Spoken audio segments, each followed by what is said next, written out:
আমি ডাক্তার মোহাম্মদ মুরাদ হোসেন, আপনাদের ত্বক রোগ বিশেষজ্ঞ। আজকে আলোচনা করব চুল পড়া রোগ নিয়ে। চুল কেন পড়ে, কখন পড়ে, তো চুল পড়া রোগ কেন হয়? চুল পড়া রোগের অনেক কারণ রয়েছে, আমরা এই কারণগুলো নিয়ে একটা একটা করে আলোচনা করার চেষ্টা করছি। বংশগত কারণে অনেকের চুল পড়ে, এটাকে প্যাটার্ন ব্যাল্ডনেস বলা হয় বা অ্যান্ড্রোজেনেটিক অ্যালোপেশিয়া বলা হয়। এই রোগে ছেলে মেয়ে উভয় ভুগতে পারেন। ছেলেদের হলে এটাকে আমরা বলি মেল অ্যান্ড্রোজেনেটিক অ্যালোপেশিয়া, ফিমেলদের ক্ষেত্রে আমরা বলি ফিমেল অ্যান্ড্রোজেনেটিক অ্যালোপেশিয়া। ছেলেদের ক্ষেত্রে সামনে থেকে দুই অংশ থেকে চুল চলে যায় এবং আস্তে আস্তে খালি হয়ে যায়।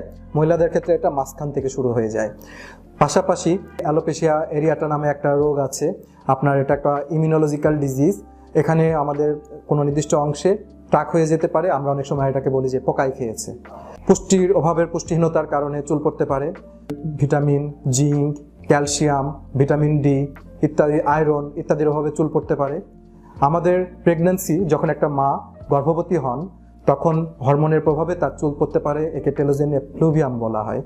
আমাদের কোনো বড় যদি মেডিকেল রোগে আমরা ভুগি, যেরকম টাইফয়েডে যদি আমরা ভুগি বা কোনো বড় জ্বর, ডেঙ্গু জ্বর, কোভিড ইত্যাদিতে আক্রান্ত হয়ে থাকি, তাহলে তার প্রভাবে চুল পড়তে পারে।